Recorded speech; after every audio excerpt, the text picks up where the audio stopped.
और अब आगे बढ़ते हैं और बात करते हैं राष्ट्रपति चुनाव की।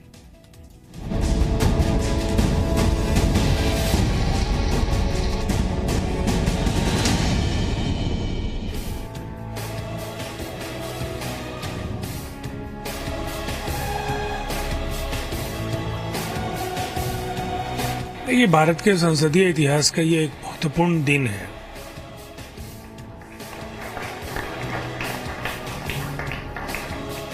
एक वैचारिक लड़ाई थी, यूपीए ने अपने उम्मीदवार के जरिए लड़ा, लेकिन गणित कहीं ना कहीं एनडीए के पक्ष में है। देश के अधिकांश लोग एक विचारधारा है जिसमें विश्वास करते हैं, मूल्यों में विश्वास करते हैं, और उन मूल्यों को हमने आधार बनाया इस चुनाव को लड़ने के लिए।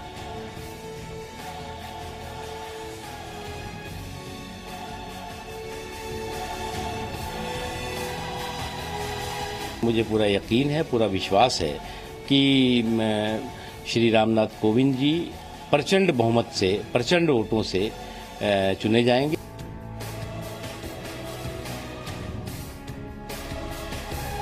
उत्साह है, एक्साइटमेंट है घर में, तो हम कॉन्फिडेंट है। सिद्धांतों की लड़ाई है तो इसमें कॉन्फिडेंस कम भी है, जैसे कि बिहार में, तो क्या उससे आपको लगता है?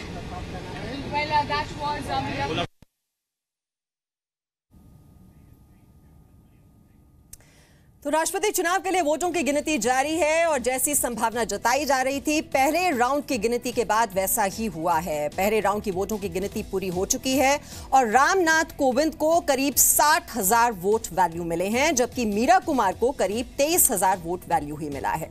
अरुणाचल प्रदेश से रामनाथ कोविंद को 448 वोट वैल्यू मिले। अरुणाचल प्रदेश से मीरा कुमार को 24 वोट वैल्यू मिले। बिहार की बात करें तो बिहार से रामनाथ कोविंद को 22,490 वोट वैल्यू मिले और बिहार से मीरा कुमार को 18,867 वोट वैल्यू मिले। वहीं आगे बढ़ें, आंध्र प्रदेश की बात करें तो आंध्र प्रदेश से मीरा कुमार को कोई वोट वैल्यू नहीं मिला है। आंध्र प्रदेश से रामनाथ कोविंद को 10,556 वोट वैल्यू मिला। और इस वक्त ज्यादा जानकारी के लिए हम रुख कर लेते हैं अपने दो संवाददाताओं का। हमारे साथ इस वक्त दिल्ली से दो संवाददाता जुड़े हुए हैं। हमारे साथ रवि त्रिपाठी इस वक्त जुड़े हुए हैं और साथ ही साथ ब्रह्म प्रकाश दुबे भी इस वक्त हमारे साथ हैं। सबसे पहले रवि त्रिपाठी, ये बताइए कि जो सांसदों के वोटों की गिनती पूरी हो चुकी है, ये 8 राउंड की जो है वोटिंग की गिनती होनी जा रही है और 4 टेबल्स वहां पर अरेंज किए गए हैं। तो सांसदों की वोटिंग के बाद अब ये जो स्थिति है वो तो हम बता ही चुके हैं, अब विधायकों के वोट गिने जाने हैं, लेकिन ये तो समझ आ ही रहा है आंकड़ों के लिहाज से अगर हम देखें तो रामनाथ कोविंद का पलड़ा पूरी तरह से भारी है। जी ब्रह्म, सबसे पहला सवाल आपसे है, शायद रवि तक मेरी आवाज अभी तक नहीं पहुंच पा रही। जी मीमांसा, देखिए पहले चरण में, पहले फेज के जिस तरह से रिजल्ट अभी अनाउंस हुए हैं उसमें चारों राज्यों में लगातार एक बड़े मार्जिन से रामनाथ कोविंद आगे है। और आपको बता दूं, अल्फ़ाबेटिकली राज्यों की गिनती शुरू होती है। तो पहले चरण में जो असम, अरुणाचल, आंध्र प्रदेश और बिहार की गिनती शुरू हुई है। अभी कुछ ही देर बाद अभी सांसदों के जो वोटों की गिनती है उसका रिजल्ट जारी किया जाएगा और ऐसा अनुमान है कि शाम 5 बजे तक रिजल्ट आ जाएगा। और इसके बाद लोकसभा महासचिव एक सर्टिफिकेट लेके, जीत का एक सर्टिफिकेट लेके रामनाथ कोविंद का जो आवास अभी बनाया गया है 10 अकबर रोड, वहां पर जाएंगे और उनको वो सर्टिफिकेट हैंड ओवर करेंगे। जी मीमांसा। जी, और रवि इस वक्त हमारे साथ हैं। रवि, सबसे अहम बात जो इस राष्ट्रपति चुनाव की है, अब ये तो समझ में आ ही रहा है कि आंकड़ों के लिहाज से बहुत मुश्किल रामनाथ कोविंद को होगी नहीं, और जिस तरह के अब नतीजे आ रहे हैं उससे ये समझ में आ भी रहा है कि अलग अलग राज्यों के नतीजे आ रहे हैं, अब शुरू हो चुके हैं। लेकिन अहम बात ये है कि जो अहम बात इस चुनाव में हुई है वो ये है कि जो विपक्ष की जो एकजुटता है उसे तोड़ने में जो सत्ता पक्ष है वो पूरी तरह से कामयाब हुआ है और एक स्ट्रांग मैसेज देने की कोशिश की गई है कि वो सिर्फ एक अपर कास्ट की पार्टी नहीं है। इसका कितना फायदा मिलेगा 2019 के चुनाव में? देखिए मीमांसा, पिछले कुछ दिनों से आप देखें तो सरकार की जो स्ट्रेटजी है बजट से ही शुरू हो गई थी कि गरीब और कमज़ोर लोगों के का बजट है, ये गरीब लोगों की सोच रखते हुए सरकार, गरीबों की सरकार है, इस तरह की प्रधानमंत्री की बात।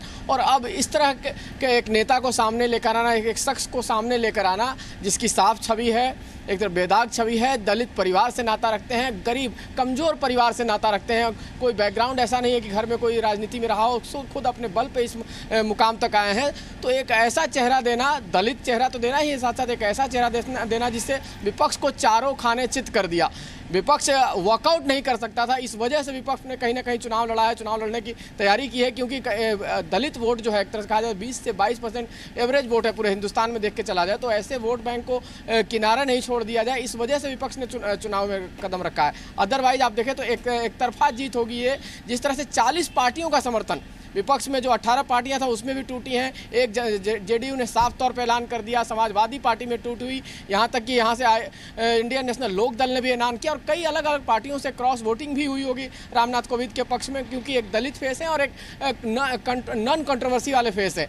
हम एक चीज़ और बताना चाहेंगे आपको कि 2019 में तो इसका फायदा होना ही होना है, क्योंकि जिस लिहाज से उत्तर प्रदेश का भी कार्ड खेला गया है, मायावती की राजनीति एक तरह से हाशिए पर चली गई है। आपने देखा कि मायावती जिस तरह से बौखलाई हुई है, उन्होंने अपने राज्यसभा सदस्यता से इस्तीफा दिया और अब खुद मैदान में कूदने की तैयारी है। कानपुर के कुछ लोग हैं यहाँ आए थे मिलने के लिए, कोविंद जी से सुबह मुलाकात भी हुई है। क्या सोचते हैं, क्या जानते हैं आप लोग रामनाथ कोविंद जी के बारे में? जहाँ तक मीडिया में और सारी जगहों पर दलित चेहरा और दलित चेहरा कह के बात की जा रही है, तो मैं इससे सहमति नहीं रखता हूँ। मैं कानपुर से संबंध रखता हूँ, मैं और अभिषेक जी, मैं डॉक्टर। आपको लगता है 2019 में इसका फायदा होगा, उनके नाम के आने का उत्तर प्रदेश में कोई फायदा होगा कि नहीं होगा?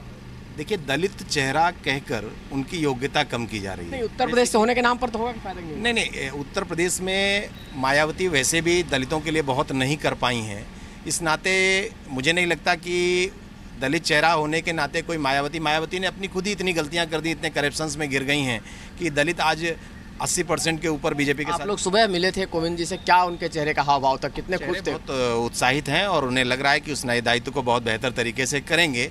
और रामनाथ कोविंद जी वैसे भी बहुत सरल और सहज हैं। राज्यपाल बनने के बाद भी कानपुर नगर में अगर किसी छोटे से विद्यालय के कार्यक्रम में उन्हें बुलाया गया, जैसे ओंकारेश्वर शिक्षा निकेतन विद्यालय के कार्यक्रम में उन्हें बुलाया जाता रहा, और उस अभिभावक परिवार से मैं भी जुड़ा हूँ, तो इस नाते करके बड़े सहज आते रहे और उनका स्वभाव ही सहज है, और इसी सहजता ने उनको आज इस बड़े पद तक पहुंचाया है। एक तुलसीदास जी की चौपाई है कि तुलसी तुलसी सब कहें, तुलसी बन की घास, कृपा भई श्री राम की बन गए तुलसीदास। तो पिछले जन्म के पुण्य कर्म उनके फलीभूत हुए हैं, और भारतीय संस्कृति के अनुरूप जो सरल है, सहज है, उसको उचित स्थान मिलता है। आज उनको जो उचित स्थान, आप राष्ट्रपति बन जाएंगे तो आप लोग बुलाएंगे, फिर आएंगे कि उम्मीद है कि नहीं? नहीं, वो मैंने पहले भी बताया कि राज्यपाल रहते हुए जितना सहज रूप से वो कानपुरियों से मिलते थे, कानपुर के लोगों से सहज, मतलब एक पत्र भेजा या किसी ने मिलने की इच्छा के मिलते थे, तो राष्ट्रपति भवन कानपुर वालों के लिए खुल जाएगा। और कानपुर अत्यंत उत्साहित है, कानपुर में जितना उत्साह का वातावरण है, कानपुर वालों के लिए राष्ट्रपति भवन खुल जाएगा, बड़ी उम्मीदें हैं। एक सहज स्वभाव, एक सरल स्वभाव ने उनको यहाँ तक पहुँचा है, ये कहना है कानपुर के लोगों का। मीमांसा, जहाँ तक आपने राजनीति की बात की, विपक्ष ऐसा टूटा पड़ा है, और विपक्ष का जो चेहरा है, एक तरह से मैंने एक बार पहले भी कहा कि विपक्ष पे एक इल्जाम ये लगता है कि वो सिर्फ कुछ लोगों की बात करता है, कुछ सिर्फ माइनॉरिटीज़ की बात करता है। विपक्ष में वो तमाम चेहरे हैं जिन पर करप्शन के बड़े बड़े दाग लगे हुए हैं, चाहे वो मायावती हो, चाहे लालू यादव हो, चाहे मुलायम सिंह यादव हो, चाहे वो कनिमोजी हो। जब ये एक साथ खड़े होंगे तो लोगों को ऐसा लगता है कि नरेंद्र मोदी उनसे कहीं बेहतर हैं, करप्शन के खिलाफ लड़ाई तो लड़ रहे हैं, जो बड़े अभियान चलाया गया, ये सारी चीज़ें कहीं ना कहीं 2019 में नरेंद्र मोदी के पक्ष में जाएगी। लेकिन फिलहाल ये कहा जा सकता है विपक्ष भी अपनी रणनीति बना रहा है और कोई गलती का इंतजार कर रहा है कि सरकार कोई गलती तो करे, जो अभी तक नहीं की है सरकार ने। जी, और ये दलित चेहरों को आगे प्रोजेक्ट करके दोनों ही दलों की ओर से ये कोशिश की जा रही है, और ये दिखाई दे रहा है कि आने वाले चुनावों में जो दलित है वो बहुत ही एक बड़ा फोर्स के रूप में उभरेंगे, और ये जो 20% वोट बैंक है उस पर हर किसी की नजर है। तो इसी के इर्द गिर्द अब जो आगे की राजनीति है वो जरूर घूमती हुई नजर आएगी। और एक बात तो तय है कि जो अगले राष्ट्रपति बनेंगे वो दलित ही बनेंगे, और 20 साल के बाद KR नारायणन, जो कि 1997 से लेकर 2002 के बीच देश के राष्ट्रपति मिले, तो अगले जो महामहिम होंगे वो दलित ही होंगे, ये तो साफ है अभी तक। और इंतजार हमें करना होगा नतीजों का। शाम 5 बजे ऐलान कर दिया जाएगा। Meera Kumar 26, value 4576, invalid votes 4।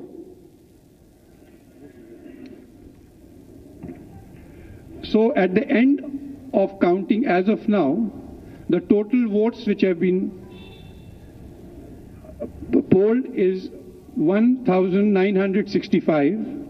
Value of votes is 6,84,179. Invalid votes are 37. Shri Ramnath Kovind has got 1,389 votes. Value 4,79,585. Srimati Meera Kumar has received 576 votes. Value 2,04,594. Thank you.